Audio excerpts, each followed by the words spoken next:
the women to be left out and made to be felt as minorities. So it is here that I want to invite my good friend, Madam Patal Kanya Jamatia, who heads the Tripura People's Front. So Tripura is a small state in the northeastern parts of India. So here, once they joined India in the year 1947, after the instrument of accession was signed. So they were about 85% of the population when they joined India. But sadly today, they have been reduced to less than 20% of the population because of the population transfer schemes of the government of India, where these indigenous people are converted into a minority in their own land which they have inhabited for thousands of years. So Patal Kanya Jamatia is championing the cause of the right to equality of the Tripuri people, and I had a chance to interact with these people and be there on the International Human Rights Day on the 10th of December 1919, a couple of months before the setting of the pandemic. She's a very, very inspired person, a leader, mass leader. I have seen her working with people. It's my privilege to welcome my sister Patal Kanya Jamatia and request her to speak. And then I have already reminded the speakers, you have 7 minutes to complete your presentations. Because we always have a constraint for time. So kindly keep up to the time limits or I have to intervene. So kindly don't allow me to intervene and cut short whatever you have to state. So confine yourselves to just 7 minutes. And the first speaker, who I presume is not a minority here, because I want to give her the privilege of addressing us first. So over to Ms. Patal Kanya Jamatia. Thank you. You can go ahead, sister. Sarikaham Tekulunka. Can you hear me? Can you hear me? Yes, you are audible. You are audible. You can go ahead. Sarikaham, good evening all. I am Ms. Patal Kanya Jamatia from Northeast India. My homeland state name is Tripura. Tripura was an independent state. The treaty with British India was made and marched with India on 13 August 1947. And the treaty was known as Instrument of Accession. According to this treaty, the government of India has committed to give all kinds of protection to the native people, including their fundamental rights. When Tripura marched into Indian Union, the population of the native people, the Bharat nation, consisted of 93% of the total population of the Tripura state. Unfortunately, India forces the Tripura royal family to sign a second treaty on 15 October 1949. The agreement was further intentionally made weak and relaxed in the name of Merger Agreement 1949. Since then, India has intervened and encroached in all the rights of the indigenous people of Tripura.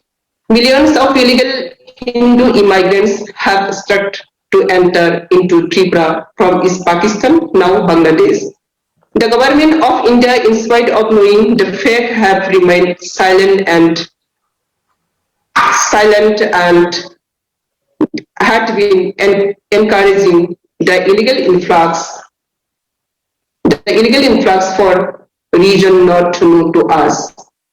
Even after the formation of Bangladesh in 1971, the Indian government have been allowing to enter Tripura continuously at faster pace, due to which after 7 years the indigenous people have become a minority in their own ancestral homeland.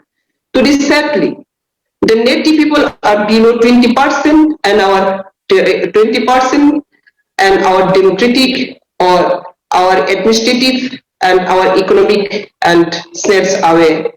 Now, presently, we the indigenous people have become so helpless that indigenous people are scared to fight for their fundamental rights. The unofficially population of Tripura is about 50 lakhs and the Aboriginal people of Tripura in only 8 lakhs. Millions intruders who have illegally entered into Tripura are given democratic rights and political rights by the government of India. Not only as a refugee, but millions are entering illegally till today, and the India government has put a notice board at the Indo-Bangla border welcoming the illegal immigrants and trying to wipe us out of our ancestral homeland. Today, as the majority of the population are Hindu Bangladeshis, they have snatched away all our political rights, administrative rights, and our socio-economic rights. Now, out of the total 60 assembly seats, 40 seats are for the illegal intruders, and only 20 seats are reserved for the indigenous people by name of ST category. As India is a democratic country, we are ruled by the illegal immigrants from East Pakistan, now Bangladesh, leaving one and only Mr. Dashrath Deb, indigenous people. For the past 70 years, illegal intruders are either elected or selected as Chief Minister of Tripura. Even the present Chief Minister of Tripura is a non-indigenous people and outsider. Thus, after the majority Bangladeshis intruders have occupied 40 seats in the 60-seat Tripura Assembly, leaving only 20 seats reserved for the indigenous people. The TT-ADC election was supposed to be held immediately after November 2020, but the state have intentionally withheld the election in the 28-seated council. The India government has not taken any action, and the state government has retained all the political power vested to TT-ADC. After taking complete political power in the whole of the Tripura, the daily intruders, outsider in paradise continue to carry out bloodshed. There have been a number of major riots between the indigenous people and the illegal immigrants in 1980, 2020. And many minor riots. Numerous indigenous people have been killed, but no official record are maintained. There have been uncountable rape of indigenous women and girls, but there is no any single justice till today. Not only that, in 2018, the student organization have protested against the CAA bill 2016. The police have directly opened fire to the peaceful protester, but there is no any justice till today. Just recently, Biswajit Debarma, a fire service personnel while returning from duty on 21st November 2020, was brutally beaten up to death by illegal immigrants.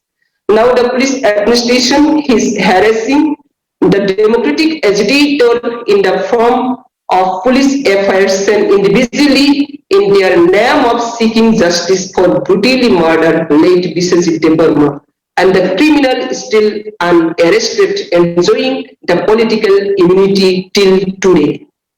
I have personally attended the 39, 40, 41 and 42nd session Human Rights Council at Geneva and highlighted the grievous condition of the indigenous people of Tripura and requested the world community to seriously look into the matter. But till now, no any initiative has been taken. So I would once again request the world community to take up the matter with the India government and compel the India government to solve our problem by implementing the NRC and detect, delete, deport all illegal immigrants and also to identify all refugees and give them the status of refugees.